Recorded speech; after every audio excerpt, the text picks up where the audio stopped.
Learned a new term yesterday. Well, it's new to me. It's not a new term, apparently, but it's VUCA. VUCA, which stands for volatility, uncertainty, complexity, and ambiguity. It's sort of like FUD without the intention. FUD, if you don't know from your Silicon Valley time, is fear, uncertainty, doubt. They may have been involved with maybe countless FUD campaigns earlier in my career in Silicon Valley. And I have to say, those are much easier to combat than VUCA. Bottom line, though, they're both terrible acronyms. They sound terrible. But let's talk about VUCA in another way, HBR. So I dug in on it and I did some reading, watched some videos, and like, how did I miss this term, except that I don't like the way it sounds. Maybe that's something. Had a great article that said it's a catch-all for, hey, it's crazy out there. And in an interview with Fortune magazine, Jason Gerzadas, I think is how you say his name, the CEO of Deloitte, says VUCA is the new normal. I totally agree. And then we add the complexity or the added wackiness of it's a presidential year. As if things were not wild enough, people. Oh my gosh. So that means that our roles as communicators and leaders, I just want to tell you all that we're all leaders and we're all communicators in our own way, that we need to get clear on purpose and forge ahead with radical clarity. In a world of chaos, being predictably clear, being someone people can count on to know what to do, even if you say, I don't know what to do, puts you so far ahead of the pack. It is a competitive advantage to be clear and to have a path forward. So what's it take to be clear? Transparency and authenticity. During all times, but definitely during times of uncertainty, stakeholders, employees, partners, customers, shareholders, consumers, users, they crave transparency and authenticity. And they respond to it really well. So again, if you don't know the answer, just say you don't know the answer. You're going to drive so much credibility and trust by just being transparent and authentically you. Don't try to be somebody else. Just be yourself. Being proactive in crisis communication is always a good idea. But now is the time to develop. If you don't have a crisis plan, now's the time to develop one. Write out the 5 to 10 different scenarios that your company, your industry, your location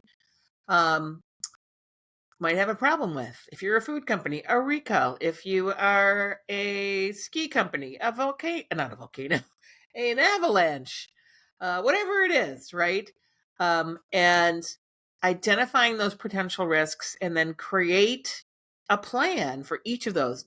It will not be the perfect plan, but it'll be a starting point when something happens, and something's going to happen. That's what the deal is. Something is going to happen. When we started Double Forte, we were like, we don't want to do crisis work because crisis only happens around 4 o'clock on Friday. Well, that was before Twitter. Now crisis happens all the time, 24/7. Doesn't really matter. And we do a lot of crisis work. So, but you need to have response strategies in place before you need them. So do it now. That helps you be clear in a moment of significant crisis, which is always when the light is on you. Social media. If you haven't taken it seriously, now's the time to take it seriously.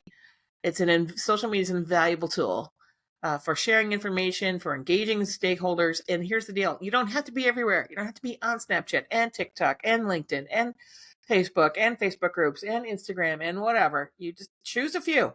Choose where are the people that matter to you. Where are they? And be there. And don't assign it to an intern that doesn't have oversight with someone who knows what the heck they're doing. If you don't know what you're doing, go find out what to do. We can help you with that. There's lots of people who can help you with that.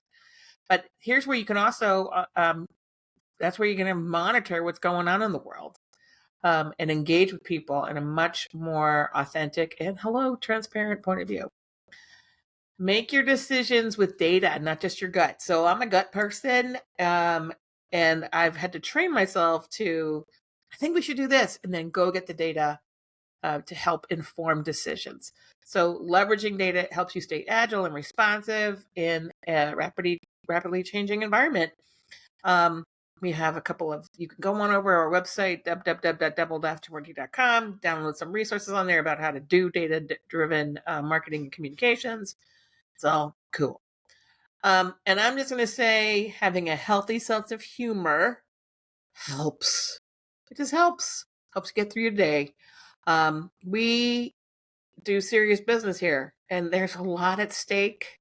Always, it seems, and particularly this year. I guess every year with the political campaign going on. But as businesses, we need to transcend this. We need to transcend the wackiness. We need to transcend the crazy and the chaos to make shit happen and achieve our goals. So my hope is that through being clear and getting all these things, in line for yourself, being transparent, being authentic, being proactive, having a social presence, and then making decisions based on reality, that you can find a reason to smile, and even better, to get a really big belly laugh throughout your day. So being clear and proactive will help you ride out this VUCA year so you can get to the next one, I guess, and to thrive, but to survive.